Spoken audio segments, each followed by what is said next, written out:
Alors en voyant le titre de cette vidéo, vous êtes peut-être dit, ok, encore une vidéo qui va parler du sucre et de l'impact qu'il a sur le candida albicans. Vous savez, cette levure qui peut proliférer et qui peut abîmer votre intestin. Eh bien non, aujourd'hui on ne va pas parler du candida albicans parce que le candida albicans, son principal réservoir, c'est le côlon. Et aujourd'hui on va parler de l'intestin grêle, qui est la partie qui est juste avant. Aujourd'hui, je vais vous partager une étude très intéressante qui a été publiée récemment dans la revue Cells.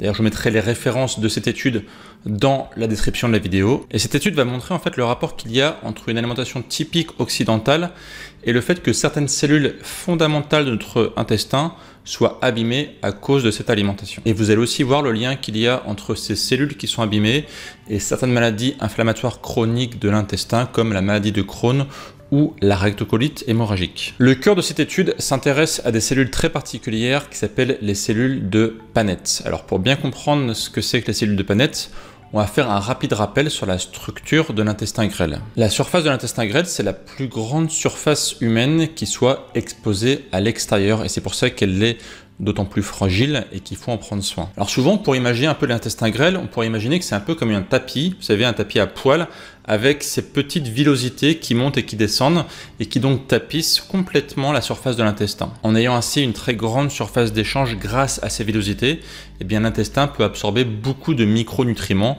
indispensables à votre bonne santé. Les cellules de Paneth, donc on va évoquer dans cette vidéo, sont situées tout au fond des cryptes, donc les creux de l'intestin grêle. Alors ces cellules vont jouer un rôle fondamental dans l'anti-immunité.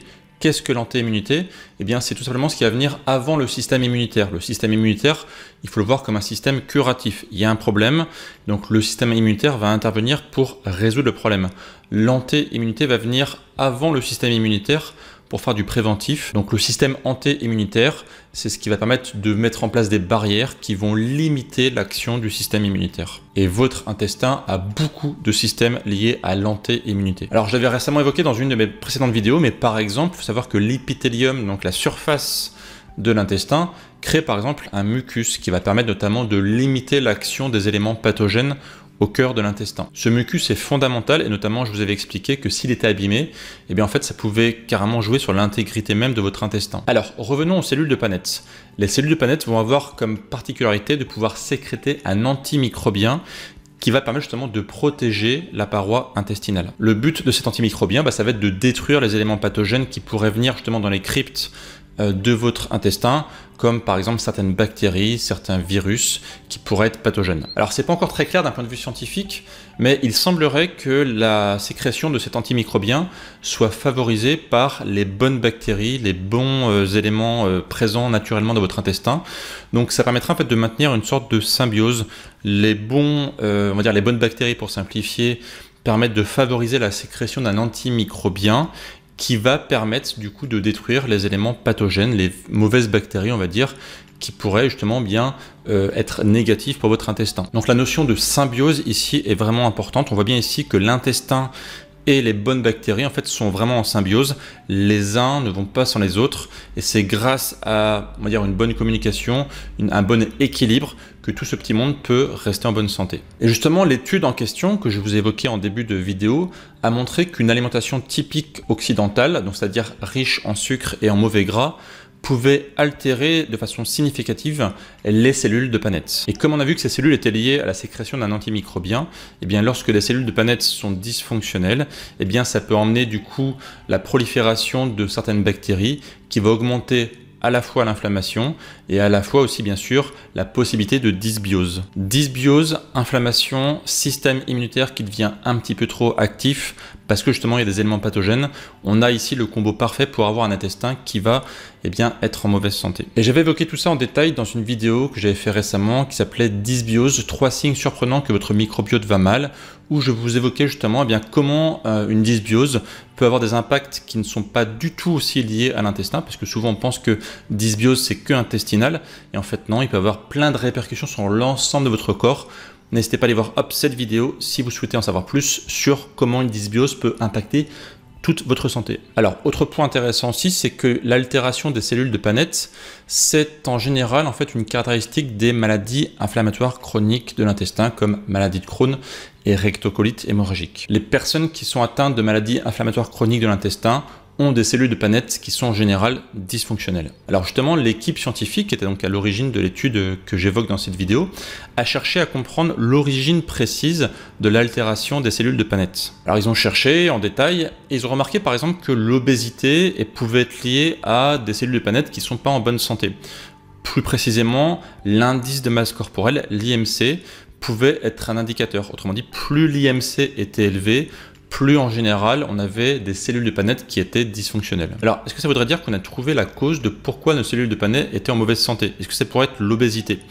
Eh bien en fait pas vraiment, parce qu'en science il faut faire la différence entre corrélation et causalité. Corrélation, c'est quand par exemple on a deux choses qui semblent aller vers la même direction, mais en fait qui ne sont pas forcément directement liées. Il peut y avoir un troisième élément qui intervient. Alors que la causalité, on n'a vraiment que deux choses. On a un point A, on a un point B, et le A entraîne B. Pour faire simple, hein, c'est vraiment quelque chose qui va entraîner quelque chose d'autre. Exemple de corrélation, par exemple, on a remarqué que statistiquement, les personnes mourraient plus dans leur lit. Donc, est-ce qu'il faut comprendre que lorsqu'on est dans notre lit et qu'on dort, on a plus de chances de mourir? Autrement dit, est-ce que dormir serait mauvais pour la santé? Et bien en fait non, ça veut juste dire que lorsqu'on est gravement malade, en général on est alité, on est dans notre lit, et c'est là du coup qu'on va mourir. Donc vous voyez, il n'y a pas forcément de relation, c'est juste en fait un troisième élément qui intervient. Et l'équipe scientifique justement qui a créé l'étude que j'évoque dans cette vidéo était bien consciente de ça, donc ils ne sont pas dit ok, c'est pas forcément lié à l'obésité, ça peut être lié à un troisième paramètre. Alors du coup ils ont testé par exemple avec une souche de souris génétiquement modifiée qui ne peut pas avoir en fait de satiété. En fait, elle est génétiquement modifiée pour ne pas se sentir rassasiée, et du coup la souris elle mange quasiment sans faim et elle devient obèse très rapidement. Point important, elle mange une alimentation normale optimisée pour les souris, donc c'est pas forcément une mauvaise alimentation, c'est juste que la souris mange trop. Ainsi les chercheurs ont créé facilement des souris obèses et ils ont ensuite étudié leurs cellules de planète. Et ils se sont rendus compte que malgré leur obésité, en fait, il n'y avait pas de problème, leurs cellules de planète étaient en bonne santé. Alors chez l'homme, l'obésité intervient principalement lorsqu'on mange mal, lorsqu'on a une alimentation justement qui est typique de l'alimentation occidentale, c'est-à-dire riche en mauvaise graisse et en sucre. Donc les chercheurs ont nourri justement les souris avec ce type d'alimentation. Plus précisément, les souris ont été nourries avec un régime alimentaire à 40% composé de sucre ou de matières grasses, donc mauvaises, pour justement simuler un régime occidental moderne. Après 2 mois de ce régime, les souris sont effectivement devenues obèses comme attendu, mais cette fois-ci, leurs cellules de planète étaient dysfonctionnelles. Ainsi, on a réussi à prouver que la source du problème, c'était pas forcément l'obésité, c'était le régime alimentaire qui était riche en sucre et en mauvaise graisse. Et d'ailleurs, lorsque les souris ont été remises sur un régime normal, un régime optimisé pour les souris, eh bien, elles ont retrouvé assez rapidement des cellules de planète en bon état. Alors donc cette étude permet de mettre en lumière assez facilement qu'un régime alimentaire qui n'est pas forcément optimisé, qui est justement riche en sucre et riche en mauvaise graisse, eh bien peut rendre dysfonctionnelles des cellules de votre intestin et par effet cascade, par effet domino, eh bien entraîner un déséquilibre qui va emmener dans le meilleur des cas, juste des petits troubles ponctuels comme par exemple une petite dysbiose ou dans certains cas un peu extrêmes, des maladies inflammatoires chroniques de l'intestin. Bien sûr, les maladies inflammatoires chroniques de l'intestin sont souvent multifactorielles, il y a plusieurs causes qui peuvent expliquer leur origine, mais clairement ici, le sucre et les matières grasses de mauvaise qualité sont une explication parmi tant d'autres qui peuvent être très impactantes. Alors dans le cas des humains, en fait, on ne devient pas obèse comme ça du jour au lendemain. Il faut en général 20 à 30 ans d'une mauvaise alimentation pour vraiment être en surpoids. Et donc on peut se demander, est-ce que tout ça c'est réversible? Est-ce qu'on peut revenir à un état normal? En fait, aujourd'hui justement, c'est pas quelque chose de très clair. Les cellules de planète en fait sont vraiment pas encore très bien connues et on ne sait pas si, comme les souris, on peut revenir facilement en arrière. Ce qui est sûr, c'est qu'a priori sur le court terme, c'est tout à fait possible. Est-ce qu'il y aurait une sorte de point de non-retour vers laquelle, en fait, à partir duquel on ne peut plus revenir en arrière, nos cellules de planète sont définitivement abîmées, détruites, et du coup, en fait, le système digestif marche vraiment très mal. Aujourd'hui, on n'en sait rien, et justement, les chercheurs qui sont à l'origine de cette étude, c'est aujourd'hui leur sujet de recherche. Est-ce qu'on peut revenir en arrière? Est-ce qu'on peut restaurer les cellules de planète, même après, on va dire, un long séjour, on va dire, en présence de sucre et de mauvais gras? Affaire à suivre. Toujours est-il que l'alimentation que je vous enseigne au quotidien, l'alimentation paléo, est une alimentation qui est optimisée pour justement prendre soin de votre intestin et faire en sorte que vos cellules de planète restent en bonne santé. Si vous prenez par exemple le paléo comme une alimentation qui va être faible en sucre, plus globalement à IG bas, qui va être bonne en micronutriments, qui va être riche en fibres et qui donc va permettre d'avoir un bon microbiote en bon état et qui inversement va diminuer les éléments qui abîment l'intestin comme par exemple le gluten, certains composants des produits laitiers, les produits hautement transformés.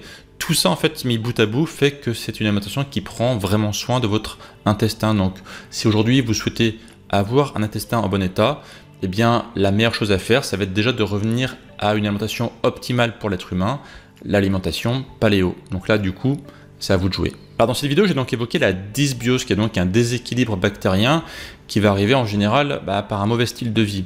Quelles vont être les conséquences concrètes sur votre santé? Et d'ailleurs, pas forcément que au niveau justement intestinal.